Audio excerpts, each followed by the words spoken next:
اس لیے کہ عبادت کا تعلق صرف نماز پڑھنے سے نہیں ہے. عبادت تو پورے دن بھر چلنے کا نام ہے. عبادت پورے دن بھر چلنے کا نام عبادت پورے دن بھر چلنے کا نام ہے. امام غزالی نے تو سنتوں کو بھی یعنی تمام ضروریات کو سنت کے مطابق پورا کرنے کو بھی عبادت میں شمار کیا ہے. تمام ضروریات کو سنت کے مطابق پورا کرنے میں،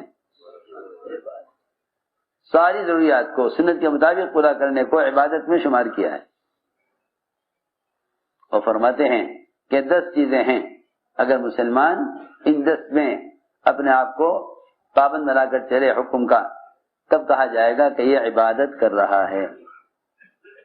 اور نئے زمانے میں تو مسلمانوں کا خیال یہ ہے کہ نماز پڑھنا عبادت ہے، نماز پڑھنا عبادت ہے، مال کمانا تجارت ہے، شادی کرنا خواہش ہے، مکان بنانا شوق ہے. آج کل تو مسلمان ہی سوچتا ہے. حالانکہ تمام ضروریات کو سنت پر لانا اور تمام عبادات کو حکم پر لانا، عبادت کا لفظ مسلمان کی تمام ضروریات اور تمام فطری تقاضے سب کو عبادت نے گھیرا ہوا ہے. مسلمان کے تمام فطری تقاضے عبادت ہیں. ایک صحابی نے تو حیرت سے کہا جب آپ نے فرمایا کہ تو اپنی بیوی سے جب صحبت کرے گا تو اس سے بھی تجھ کو اجر ملے گا. صحابہ حیران ہو گئے سن کر. یا رسول اللہ، ایک آدمی اپنی بیوی سے خواہش پوری کرے اس پر اس کو اجر ملے گا؟ ہم تو یہ سمجھے تھے کہ بھائی نماز، روزہ، ذکر، تلاوت، تہجد کی لمبی لمبی نمازیں، لمبے لمبے سجدے، جتنے عبادت کے احکام ہیں، بس یہ اس پر اجر ملے گا. اور یہ سب خواہش کی چیزیں ہیں. آدمی خواہشات پر چلے تو کیا اجر تو اصل اعمال پر ہے. صحابہ کو اس بات سے تعجب ہوا کہ ایک آدمی بیوی صحبت کرے اور پھر اس کو اجر ملے. آپ نے فرمایا کیوں؟ اگر یہ اپنی شرمگاہ کو حرام میں استعمال کرتا تو گناہ ملتا نہ ملتا؟ اپنی شرمگاہ کو حرام میں استعمال کرتا. اللہ اکبر. اگر شرمگاہ کو قدرت ہوتے ہوئے، اگر اپنی شرمگاہ کو پوری قدرت ہوتے ہوئے حرام سے بچا لے تو اسی پر اللہ تعالیٰ چٹان کو ہٹا دیتے ہیں.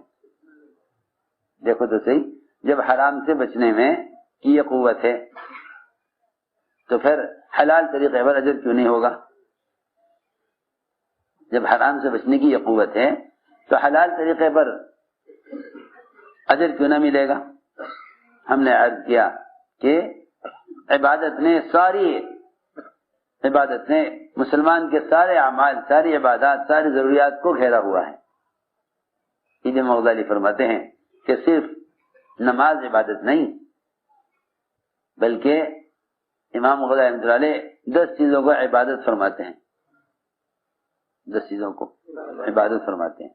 نماز، روزہ، حج، زکوٰۃ، ذکر، تلاوت، دعوت اللہ کی محنت اور تجارت اور پڑوسیوں کے حقوق اور سنتوں کا اہتمام. یہ 10 چیزیں امام غزالی کے یہاں عبادت ہیں.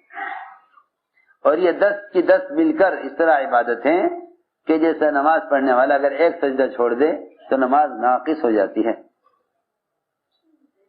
نماز ناقص ہو جائے گی.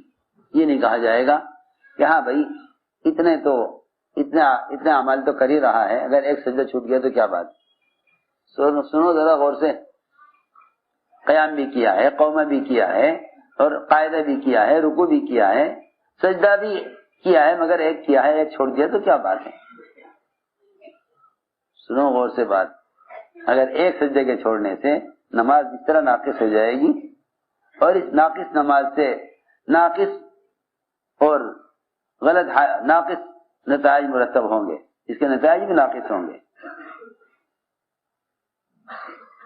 میں کیا بتاؤں، جب حالات آتے ہیں نا لوگوں پر تو لوگ اپنے اعمال کو دیکھتے ہیں، لوگ اپنے اعمال کو دیکھتے ہیں، اجی ہم تو نماز بھی پڑھتے ہیں پھر بھی ایسا ہو رہا ہے۔ عجیب بات ہے، کمائی میں حکم توڑتے ہیں، نماز میں برکت دیکھتے ہیں۔ کمائی میں حکم توڑتے ہیں، نماز میں برکت دیکھتے ہیں۔ کمائی میں حکم توڑتے ہیں، نماز میں برکت دیکھتے ہیں، پھر یہ شکایت کرتے ہیں کہ جی نماز بھی پڑھتے ہیں ہم تو، پھر بھی دکان پہ ناجائز قبضہ کر لیا کسی نے، دکان پہ جھوٹا مقدمہ ڈال دیا۔ اجی میں تو نماز پڑھ کے نکل رہا تھا مسجد سے، میری تو کوئی غلطی تھی نہیں۔ اس زمانے کے سارے بے عقل ہیں وہ جو سمجھتے ہیں کہ مسلمان مظلوم ہے، جو سمجھتے ہیں کہ مسلمان مظلوم ہے، بے عقل لوگ ہیں، بے عقل ہیں وہ لوگ جو سمجھتے ہیں مسلمان مظلوم ہے۔ جب تک مسلمان اپنے آپ کو مظلوم سمجھتا رہے گا پریشان رہے گا، یوں نہیں کہ مظلوم سمجھنے سے مدد آ جائے گی۔ مسلمان کی مدد جب ہوگی، جب تک مسلمان آپ کو مظلوم سمجھتا رہے گا اللہ کی مدد نہیں آئے گی۔ جب تک مسلمان اپنے آپ کو مظلوم سمجھتا رہے گا اللہ کی مدد نہیں آئے گی۔ میں تم سے ساری حضرت کی باتیں نقل کر رہا، بیانات پڑھا کر مولانا حفیظ صاحب کے، تو پتہ چلے گا حضرت کیا چاہتے تھے۔ جب تک مسلمان اپنے آپ کو مظلوم سمجھتا رہے گا اللہ کی مدد نہیں آئے گی۔ جس دن اپنے آپ کو ظالم سمجھ لے گا اسی دن مدد آ جائے گی، اسی دن، جس دن اپنے آپ کو ظالم سمجھ لے۔ کیا بات ہے؟ بات یہ ہے پہلے مسلمان حکم توڑتا ہے، خواہش کے نقشوں میں پڑتا ہے، پھر اللہ تعالیٰ اغیار کو ان کے خواہش کے نقشوں کو توڑنے کے لیے استعمال کرتے ہیں، پھر یہ کہتا ہے دیکھو ہم مظلوم ہیں، ہمارا نقشہ توڑ دیا انہوں نے۔ سمجھ آ رہی بات؟ سمجھ آ رہی بات؟ میں تمہیں آسان کر کے بتاتا ہوں مثال۔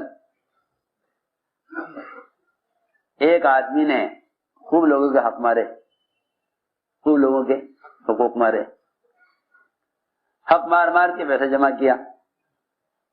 جب سارے حق والوں نے اپنے حق کا مطالبہ کیا تو حکومت نے اس کے مال کو سیل کر کے جن جن کے حقوق تھے ان کو دے دیے، ان کو دلوا دیے، جن کے حقوق تھے ان کو دلوا دیے۔ یہ وہاں پہنچ گیا جہاں تھا، ابھی بھی کہتا ہے کہ دیکھو جی مجھ پر ظلم ہوا ہے، کہ نہیں تو مظلوم نہیں ہے، تو ظالم ہے، کیونکہ تو نے یہ سارا مال لوگوں سے ناحق چھینا تھا۔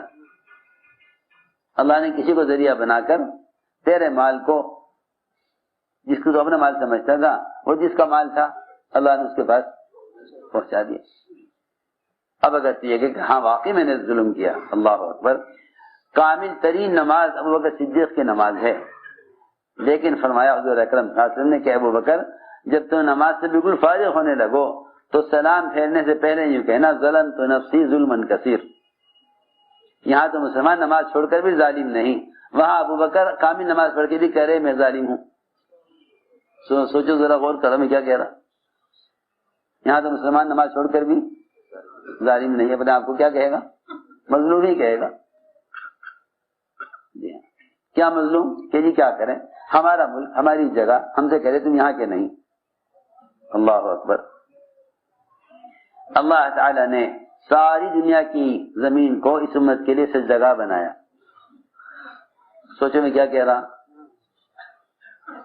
پچھلی امتیں ان کے لیے لازم تھا کہ وہ اپنے معبد میں عبادت کریں، یہ اس امت کی خاصیت ہے، یہ اس امت کی خاصیت ہے کہ اللہ نے اس امت کے لیے ساری دنیا کی مسجد کو، ساری دنیا کی زمین کو سجدگاہ بنا دیا۔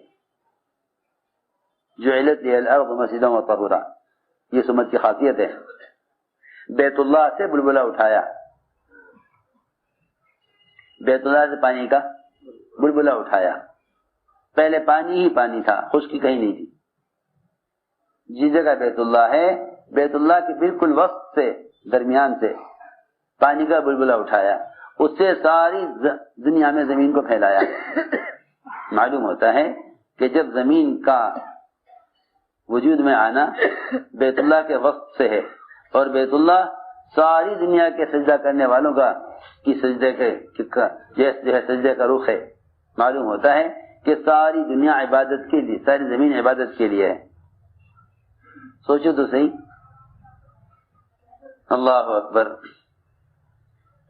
معلوم ہوتا ہے کہ مسلمان کی سجدہ گاہ پوری دنیا کی زمین ہے، تو یہ مسلمان نے سجدہ ہی چھوڑ دیا، یہ مسلمان نے سجدہ ہی چھوڑ دیا، تو جو زمین سجدہ گاہ بنائی گئی تھی اس امت کے لیے، وہ زمین ان کے پاس کہاں رہے گی پھر؟ جی سیدھی بات ہے، عبرت لیتے نہیں حالات سے۔ ابھی تک سب کے ذہن میں یہ ہے حکام بدلیں گے حالات بدلیں گے، سب کے ذہن میں یہ ہے حکام بدلیں گے حالات بدلیں گے۔ میں نے عرض کیا کہ اس زمانے کا مسلمان اپنے آپ کو مظلوم سمجھ رہا ہے، اور جب تک مظلوم سمجھتا رہے گا اللہ کی مدد آئے گی نہیں۔